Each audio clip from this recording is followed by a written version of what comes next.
آپ کو تو جموں کشمیر کی عوام نے مینڈیٹ نہیں دیا. آپ کے پاس یہ حق نہیں ہے کہ آپ 370 اور 35A کی بات کر سکیں.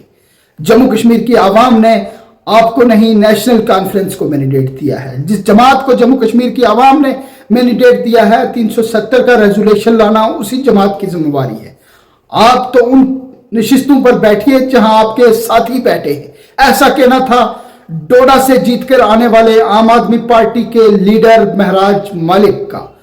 واضح ہے کہ جموں کشمیر اسمبلی کا سیشن چل رہا ہے اور اسمبلی کے سیشن میں جہاں پہلے روز ہی پیپل ڈیموکریٹک پارٹی کے ہانریبل ممبر اسمبلی وحید پرا نے 370 اور 35A پہ بات کی. وہ ایک ریزولیشن لے کر آئے 370 اور 35A پر. اس پر عام آدمی پارٹی کے ہانریبل ممبر اسمبلی مہراج ملک بڑک پڑے. مہراج ملک نے کہا آپ کو 370 اور 35A کی بات کرنے کا کوئی حق نہیں.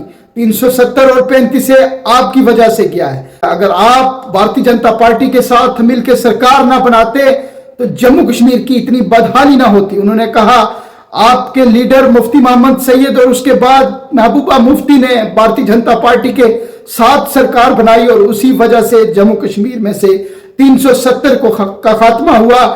جموں کشمیر کی عوام کو مشکلات کا سامنا کرنا پڑا. انہوں نے کہا جموں کشمیر کی عوام نے آپ کو اس بار مینڈیٹ نہیں دیا. جموں کشمیر کی عوام نے مینڈیٹ نیشنل کانفرنس کو دیا ہے. 370 کا بل اگر لانا ہے, 370 کا ریزولیشن اگر کوئی جماعت لائے گی تو وہ نیشنل کانفرنس لائے گی. انہوں نے کہا آپ کو تو ان نشستوں کے اوپر بیٹھنا چاہیے جہاں آپ کے پرانے ساتھی بیٹھے ہیں. یعنی مہراج ملک نے وحید پرا کو خوب کھری کھوٹی سنائی. مہراج ملک جو عام آدمی پارٹی کے رہنما ہیں اور اسمبلی حلقہ ڈوڈا سے عام آدمی پارٹی کے منشور پر انتخاب جیت کے آئے ہیں. انہوں نے کہا میں پہلی بار اس ایوان میں آیا ہوں اور ہم نے جموں کشمیر کی عوام کی فلاح کے کام کرنے ہیں. انہوں نے کہا پچھلے کئی سالوں سے جموں کشمیر میں چنی ہوئی سرکار نہیں تھی. سرکار کے نہ ہونے کی وجہ سے جموں کشمیر کی عوام کو کافی مشکلات کا سامنا کرنا پڑ رہا تھا. مہراج ملک نے کہا جموں کشمیر میں بے روزگاری عروج پر ہے, ہمیں بے روزگاری کے اوپر کام کرنا ہے. جموں میں ٹورزم سیکٹر کو بڑھاوا دینا ہے.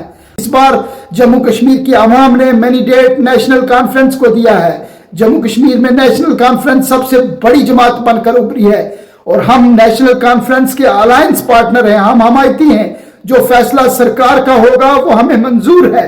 ہم نے مل کر عوام کی فلاح و بہبودی کے لیے کام کرنے ہیں. لیکن ان لوگوں کو اس طرح کی بات کرنے کا کوئی حق نہیں ہے جن کی وجہ سے 370 اور 35A کا خاتمہ ہوا ہے.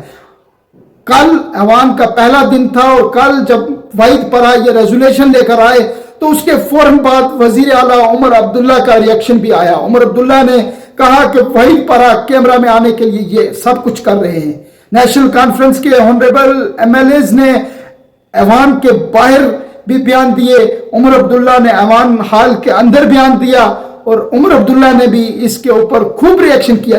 ہم بات کر رہے تھے 370 اور 35A کی. عام آدمی پارٹی کے لیڈر مہراج ملک نے بھی اس کے اوپر اپنا ریاکشن ظاہر کیا. کل نیشنل کانفرنس کی جانب سے بھی اپنا ریاکشن ظاہر کیا تھا. کیا آنے والے دنوں میں نیشنل کانفرنس کی جانب سے 370 یا 35A کے اوپر ریزولیشن لایا جائے گا ایوان اسمبلی میں؟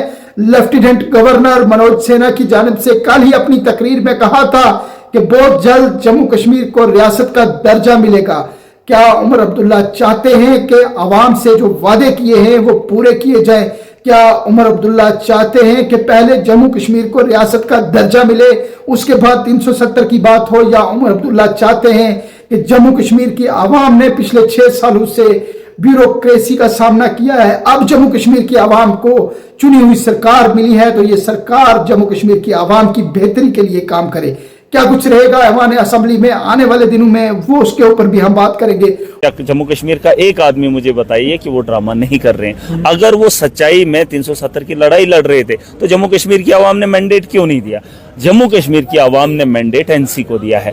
NC ریزولیشن لائے گی تو بات کچھ اور بن سکتی ہے. اب وہ 3 لوگ اٹھ کے بولیں گے ہم 370 کا ریزولیشن, ارے تم ہی لوگ لڑ رہے تھے, بھاجپا اور PDP لڑ رہی تھی اس وقت. میں نے ان کو کہا آپ ایک ہی اکھاڑے میں جا کر بیٹھو, تمہاری وجہ سے جموں کشمیر اس حالات میں آیا ہے. کیا یہ جھوٹ ہے؟